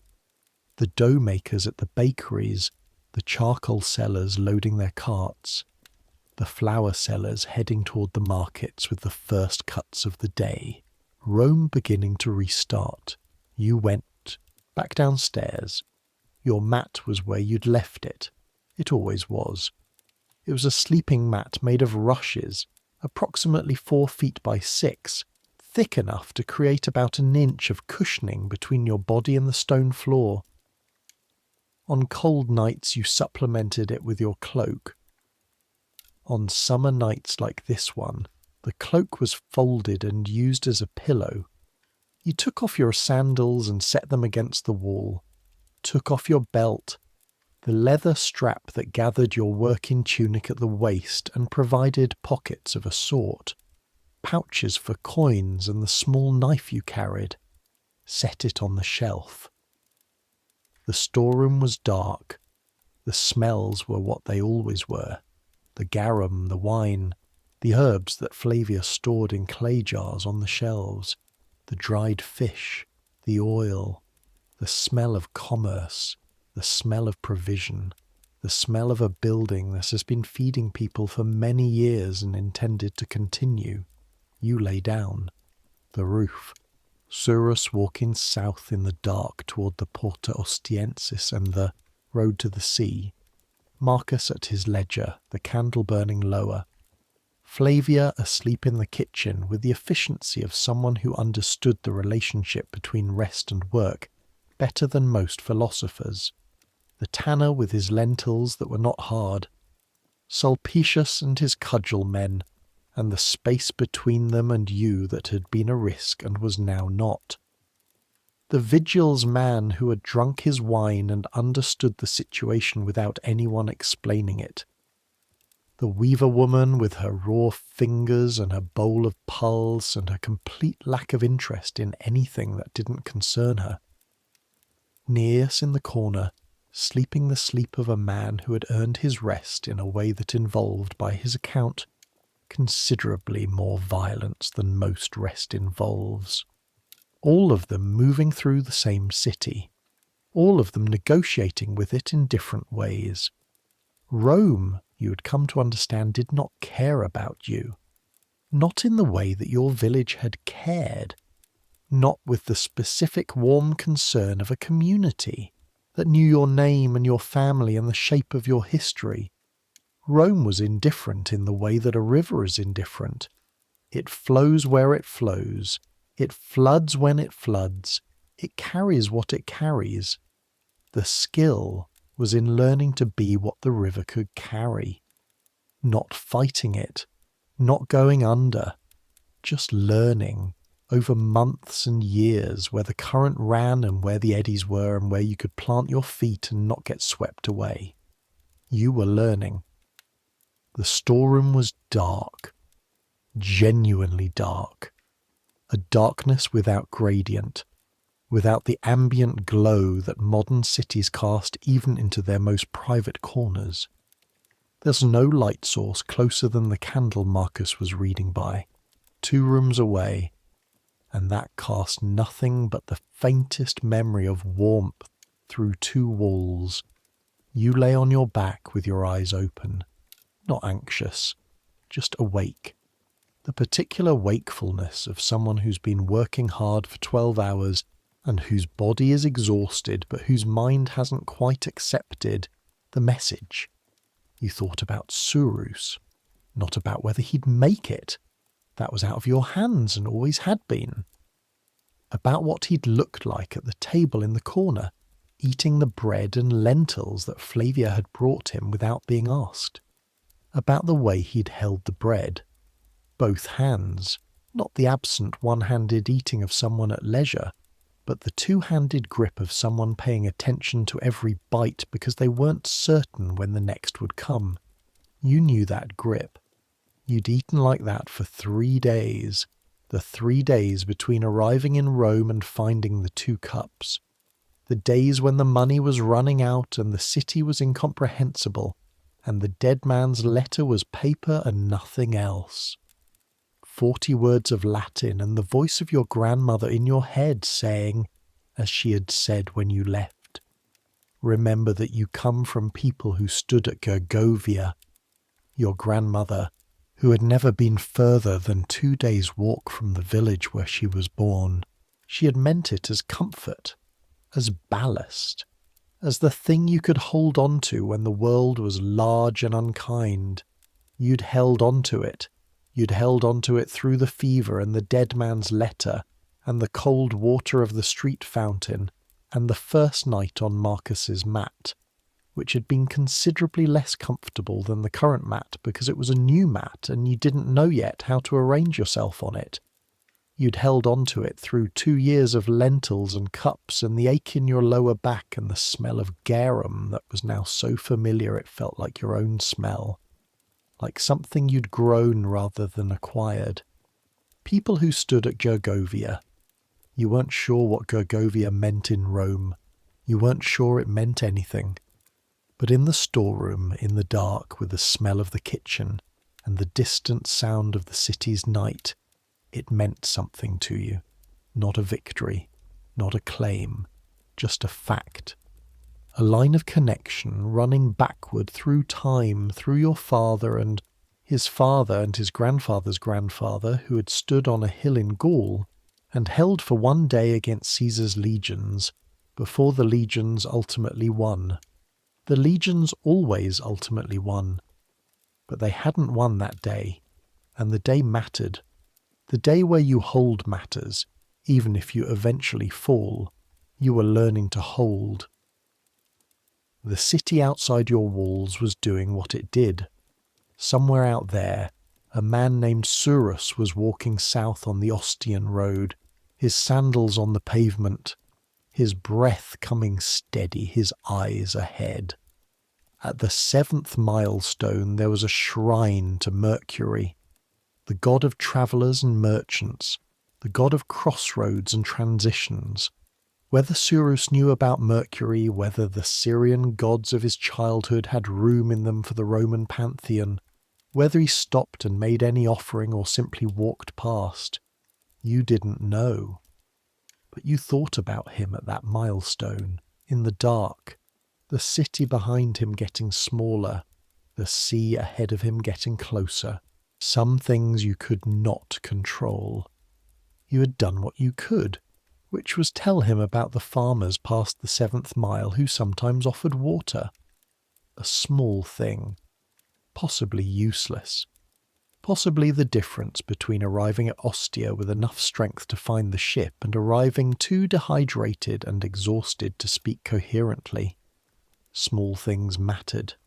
The ladle you'd picked up and held below the counter where Sulpicius couldn't see it, when his man with the cudgel had moved. The cup of wine you'd poured for Surus without being asked. The vigil's man drinking his wine and asking no questions beyond the one question he'd already answered with his presence. Small things, they added up. Let me tell you something about the physical experience of this job, because I've been telling you about the other things, and the physical experience is important. Your hands right now, in this moment, as you're lying on your mat in the storeroom, they smell of garum. There is no amount of scrubbing, with sand and water that entirely removes the garum smell from skin. You have tried. You have tried for 2 years. The garum is in the grain of your knuckles. It lives there now. The callus on your right index finger is larger than your left index finger's matching knuckle. Not dramatically. You'd have to look for it to notice. But it's there. The body's own record of what you do. Your lower back as discussed. The ache is familiar now. It's the ache of having stood on stone floors for 12 hours with brief intervals of other physical effort. It's not injury. You know the difference between ache and injury. You've had both. It's just the body's honest assessment of what you've asked it to do and how long you've been asking. Your feet are a separate topic. The soles of your sandals are a year old, which is about right for sandals that walk 4 to 6 miles a day on paved stone. The leather of the left sandal has begun to separate from the sole at the toe, a gap that you've been monitoring with the attentiveness of someone who cannot afford to replace them prematurely, but cannot afford to ignore the warning signs. In another month, maybe 6 weeks, the sandal will need to be replaced. You've been putting aside 2 aces a week toward that purpose. Your arms from the cleaning, your shoulders from the lifting, your voice, slightly hoarse from talking over the evening's noise for 12 hours. Not damaged, just tired, the kind of tired that feels like speaking through a cloth. This is the physical accounting of a day. This is what Rome costs, in the currency of the body. Not dramatically, not injury, not disease, not the violence that visits some people in this city on a regular basis. Just the steady toll of sustained work over a long day. You're 20 years old. Your body takes the toll and recovers. By morning, most of this will be better. The hands will still smell of garum. The callus will still be there. But the ache will have quieted. The hoarseness will have cleared. And you will rise at the 5th hour, because Marcus opens early, because Rome runs on early, and start again. This is not a complaint. This is just a thing, a condition of the life you've chosen, or that has chosen you, or that you and circumstance have mutually arrived at through the process of events. You thought, as you were prone to thinking in these quiet hours, about the people, not just tonight's people, though those too, but the general population of the city that move through your life every day, carrying their stories the way they carried their loads, visible on the outside, contents largely unknown. The bread baker from 3 streets over, the big one, who arrived twice a day with the wooden crate and never said more than 5 words at a time. You'd learned over 2 years that his name was Publius Flavius, that he'd been a baker since he was 12, that he had 3 children, that he lost his wife 2 years before you arrived, and that he baked at night and slept during the day, which meant that the 5 words you got from him were the 5 words of someone living perpetually at the edge of sleep. Once, when you were briefly working in the morning shift before a regular evening, you'd seen him at the small shrine at the corner of his street, leaving a bit of bread before the start of his day. Or his night. The start of his night was your early morning. He'd stood there for a moment with his head slightly bowed, and you'd looked away because it seemed private, and when you looked back he was already walking away, his massive arms swinging, his gait the particular rolling walk of a man who's been on his feet for most of his life. What he prayed for at the shrine you didn't know. His children maybe, his wife who was gone. Maybe just for the flour to arrive on time and the ovens to hold their heat. The weaver woman who'd been in tonight, eating her pulse. You didn't know her name. You'd seen her maybe 20 times over 2 years, always the same seat at the counter, always the same order, always the same silence. What kind of cloth she wove, who she worked for, whether the red in her fingers was from the dye she worked with, or just the constant labour, unknown. She was a regular. She paid on time. She left no tips but also left no trouble. Naius, the retired soldier with his Rhine stories and his methodical drinking. You knew more about Naius than about most of your customers because Naius, unlike most customers, was inclined to talk. Not loudly, not drunkenly, but with the reflective narrative mode of someone who has more past than present and is trying to make sense of the ratio. He'd told you about Moguntiacum, the fortress city on the Rhine where he'd spent 4 years, about the fog that came off the river in the mornings and turned everything the colour of old cloth, about the German tribesmen across the river who were formidable enough that Rome had decided after trying for a while that the effort of conquest exceeded the value of the territory and had settled for the river as a border. Your people are on the other side of that border, Naius had said once, not unkindly. Gaul is on this side, you'd said. The Romans got there 2 generations before I was born. True, he said. Closer your people than mine then. You'd thought about that. About the fact that this man sitting in your tavern with his methodical wine had spent years within several days' walk of everything you came from. The Rhine was not Arverni country, but it was the same world. Gallic tribes on one bank, Roman soldiers on the other, the line between them maintained by the constant low-grade violence of border life. And now you were both in Rome, drinking the same wine, and the geography of origin seemed very far away and also oddly close. This is what I want you to understand about Rome in the 1st century AD, this specific era, because it is easy to let the marble and the aqueducts and the gladiators become the whole story, and the marble and the aqueducts and the gladiators are not the whole story. Rome is, at this moment, the most complex social experiment humanity has yet attempted. A city of 1 million people, maybe more, some estimates say closer to 1.5 million, drawn from every corner of the known world, speaking dozens of languages, practicing hundreds of religions, maintaining dozens of cultural traditions, all of them coexisting within the same walls under the same legal framework with varying degrees of success. A Syrian named Surus can work in a Roman merchant's household and learn Latin well enough to argue about the quality of lentils. A Gaul named Versio can serve wine at a tavern in Rome within 2 years of arriving without speaking a word of the language.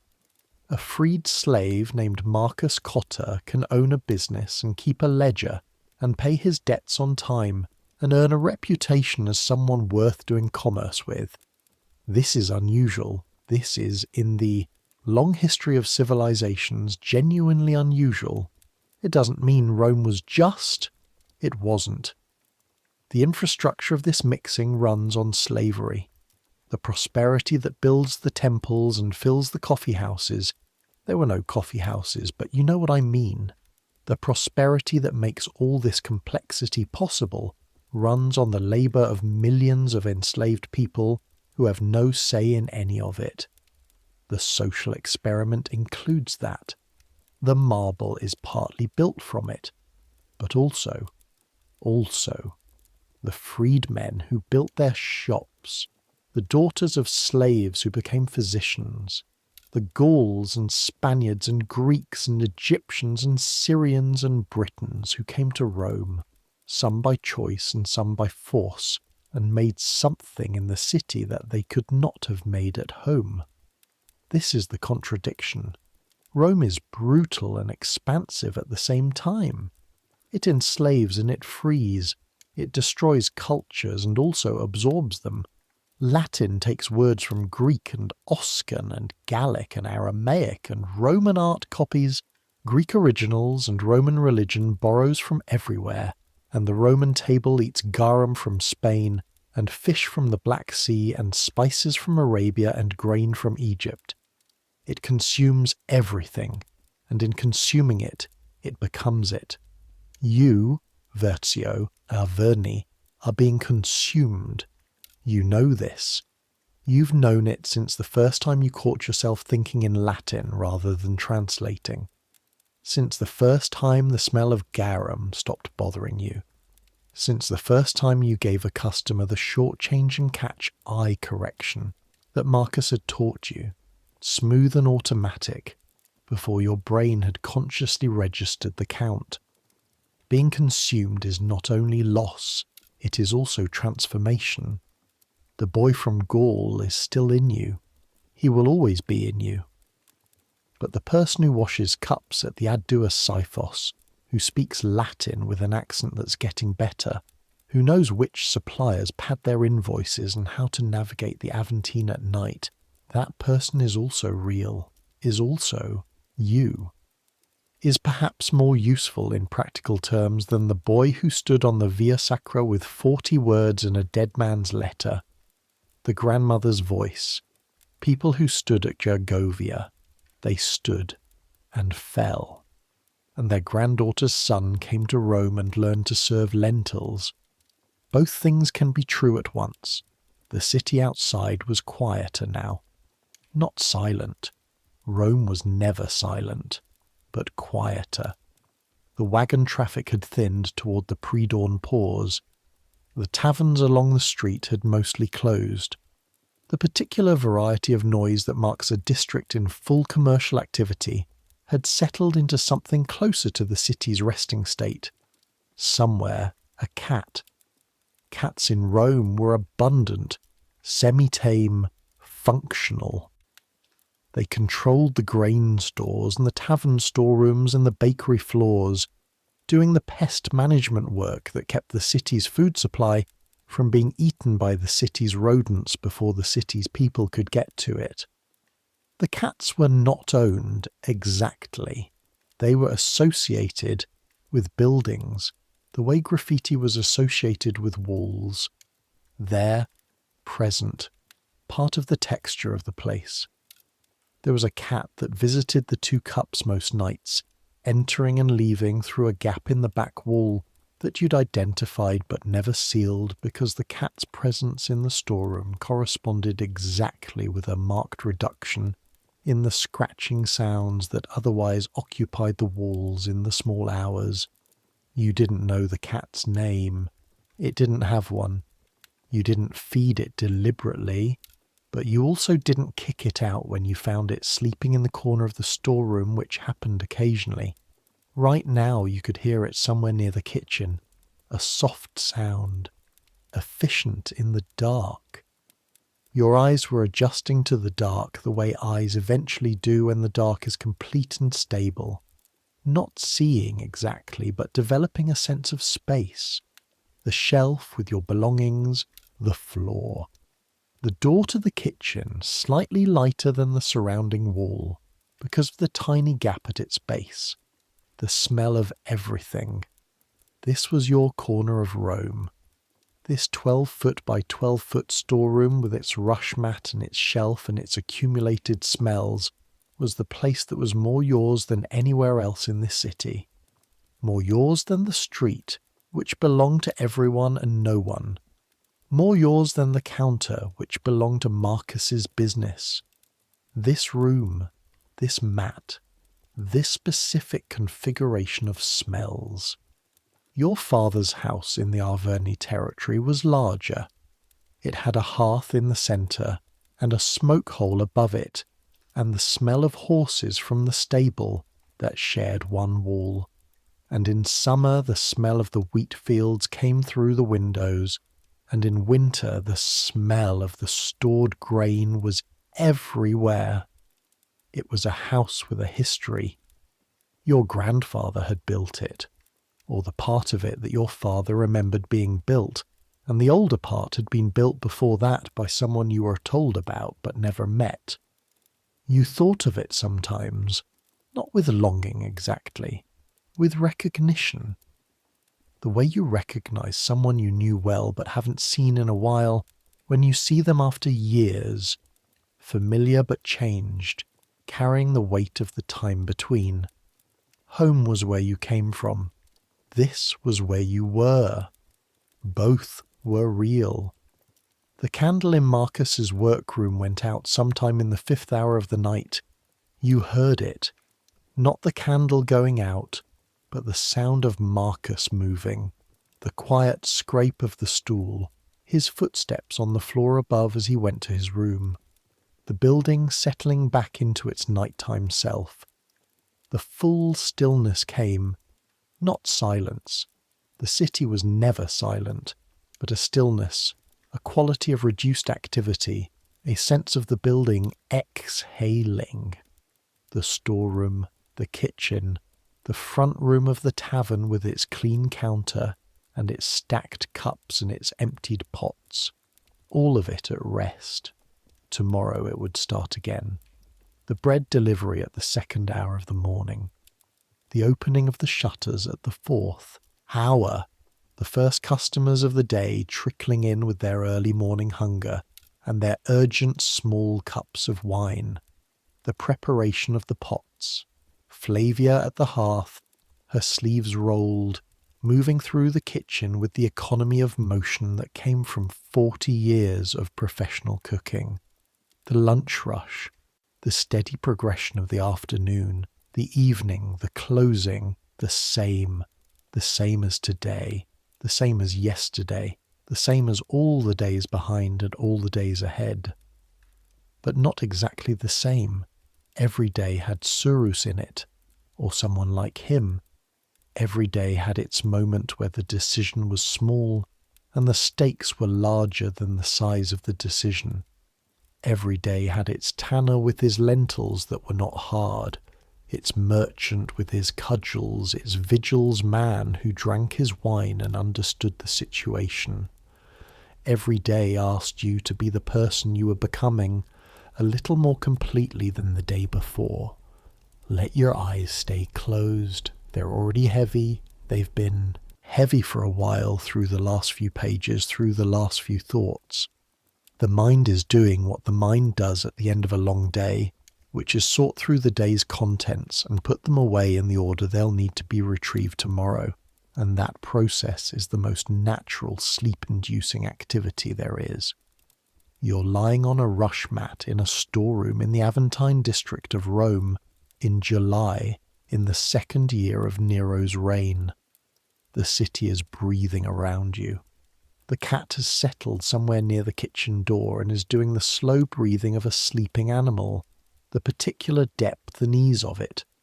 Your lower back has registered its complaint and is waiting for you to be horizontal, long enough that it can begin to ease. It's beginning to ease now. The ache is still there. It will be there tomorrow morning when you stand up, a brief reminder before it fades. But it's softening. The work is done. The body knows this. The body is releasing the tension it has been, maintaining the readiness, the constant low-level alertness of 12 hours of service. Your hands are relaxing. The right hand, the ladle hand, the hand with the callus on the inside of the index finger. It's uncurling from the grip it holds all day, the fingers spreading, the palm opening, the joints releasing. The left hand slower to let go following, your shoulders dropping. The whole architecture of held effort, the way you stand, the way you hold yourself against the work, the slight forward lean that allows you to serve across a counter, the tension in the neck that keeps the head level and alert, all of it, slowly letting go. The sounds of Rome at this hour are specific and individual. A cart on a street 3 blocks away, the wheel catching on a paving stone, the driver's curse, brief, resigned, the curse of a man who curses carts the way other people breathe, and then silence, the cat. Somewhere further away, water. This sound of the aqueduct water finding its way, through pipes and channels to the fountains, the constant flow that the city runs on. In summer, the sound of water was everywhere in Rome. The fountains, the drainage channels, the public baths, and it was one of the things you'd learn to hear as background, as the base layer beneath everything else, the sound that Rome made before it made any other sound. Water and fire, the 2 elements that kept the city alive and killed it when they escaped control. The fire that took the original pantheon. The fire that was always threatening in the Subura where the buildings were too close and too dry. The fire that would come in 6 years and burn most of the city to the ground, and that Nero would be blamed for, whether fairly or not, historians would argue about for 2,000 years, and that would be the beginning of the end of an era. But that's 6 years away. In this moment, in this night, there is no fire. There's just Rome breathing, moving through its darkness, consuming and providing. Enormous and indifferent and strangely somehow home. You think about the view from the roof, the Palatine lights, the dome of the Pantheon in the haze, the ships in the Tiber, dark shapes at the wharves, loaded and waiting. You think about what those ships contain, because you've learned, working at the 2 cups, to think about provenance, about where things come from, because in commerce origin matters, and because Rome's supply chains are long and complicated, and the person at the end of the chain, the person serving the lentils, pouring the wine, is the last point in a journey that started somewhere very far away. The wine in your amphorae came from estates in the Alban Hills 15 miles away. The garum came from Spain, shipped up the coast to Ostia, barged up the Tiber, distributed through a network of middlemen whose negotiations Marcus navigated with the expertise of long practice. The fish, the dried fish, the salted fish that supplemented the fresh supply came from the Black Sea, from the Pontic shores where Greek colonists had been fishing for 600 years, salting their catch, sending it westward.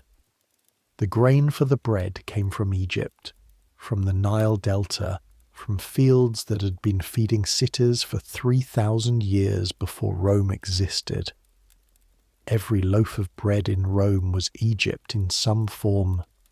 The spices that Flavia kept in the clay jars on her shelf, cumin, coriander, pepper, came from further still. The pepper from India, from a trade route that stretched further than most Romans would ever travel. through Arabia and along the Red Sea coast and through the ports of Egypt, arriving eventually at Rome's tables as a luxury that the two cups used sparingly because Marcus watched his margins. You're at the end of a line that stretches to India, serving spiced lentils in a tavern on the Aventine. This is what empire means at the receiving end. This is what it looks like from the storeroom. The sounds are fading. Or you're fading. It's the same thing at this hour. The cart that passed earlier has gone. The cat is still. The aqueduct whispers. Your breath is slowing on its own. The body's decision rather than yours. The body saying, enough. We have accounted for everything. We can rest now. The storeroom is the temperature of the summer night, which is to say warm but bearable. The stone walls having given back the day's heat slowly through the evening, until now, in the darkest hour, they're nearly ambient, the difference between room and air nearly imperceptible. This is what comfort looks like at this level of the Roman world.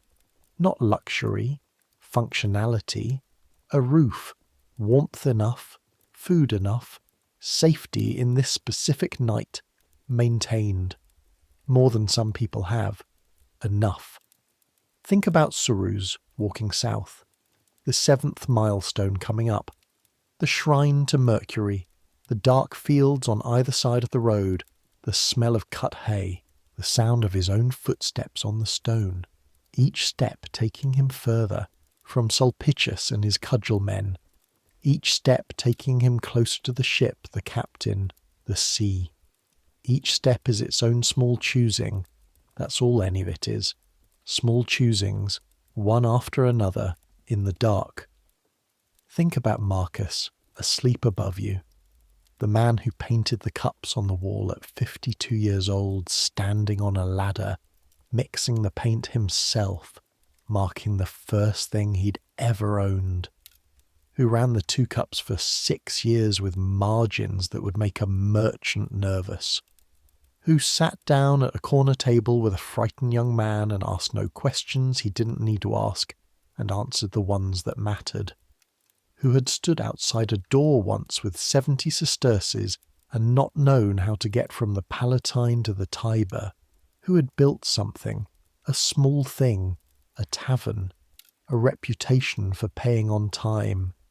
2 apprentice servers who knew the suppliers and the customers and the particular sound the wine makes when the amphora is almost empty. That's its own kind of success. Think about nothing now. That's the next part. After the thinking, the not thinking. The mind finding its way through the day's contents to the place on the other side of them. The place where the contents stop and the rest begins. You're warm enough, tired enough, safe enough. You have work tomorrow and food to look forward to and a roof above you and a city outside that is indifferent but not hostile. Enormous but navigable. Consuming but also in some strange way generous. You have the callus on your finger and the smell of garum in your skin and the sound of the aqueduct and the cat and the distant wagon and the Palatine lights that are always on. Always on. You have this. Let it be enough. Let the night take the thoughts one at a time, the way the waves take things at the shore. Gentle, persistent, leaving the beach clean. The tanner and his lentils. The lentils were not hard. That's receding now. Everything is receding. The sound of cups being washed in the basin. Clay on clay. The slosh of water. That's receding. Sulpicius at the counter. The vigil's man drinking his wine. The slight settling of Surus's shoulders when he understood the situation was, for this moment, manageable. Receding. All of it. Centuries will pass. The two cups will burn down. All of Rome will burn down in 6 years' time and be rebuilt.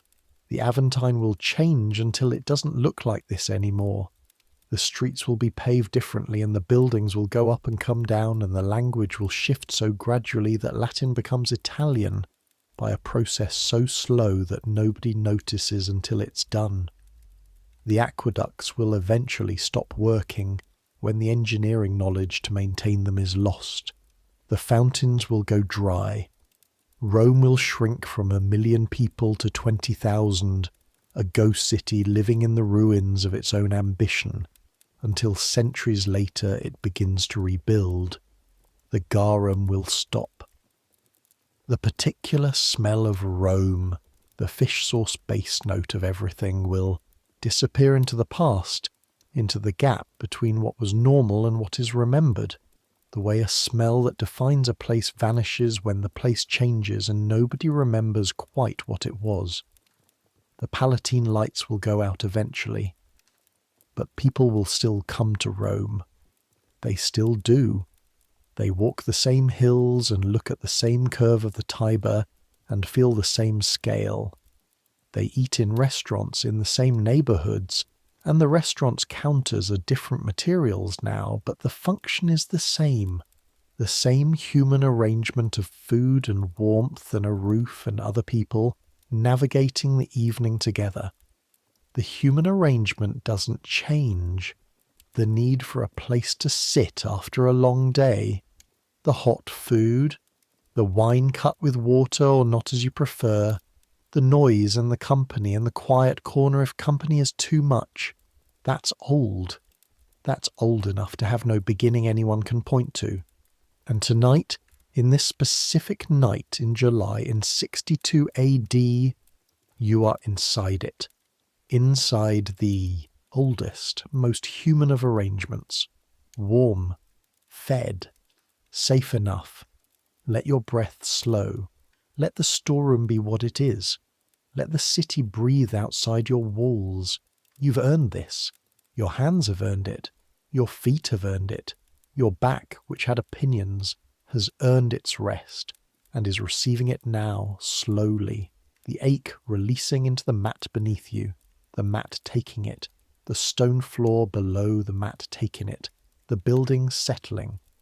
Let it go. Let it all go. The cart on the road outside has passed. The cat has stopped moving. The aqueduct still whispers, and will still be whispering when you wake, and that's all right. It's all right. It's the sound of the city taking care of itself in the dark. You're a boy from the Arverni hills who came to Rome with 40 words of Latin and a dead man's letter, and learned to serve lentils in a language that still comes out slightly wrong, and you are part of this city now, whatever that means and whatever it costs, and tonight that is exactly enough. Let sleep take you the way the river takes everything eventually, slowly, completely, without argument. Let the weight of your body sink into the mat. Let your eyes stay closed. Let the thoughts drift. Let them drift. Let them. The last sound you hear is a church bell. No, not a church bell. Rome doesn't have churches yet. Churches come later. What you hear is a temple bell, somewhere on one of the hills, marking the changing of the watch, and the sound carries across the summer night, thin and clear, and by the time your mind has registered what it is, you're already past it. Already past everything. Just rest now. Just this. Just the dark and the warmth and the city breathing. Good night.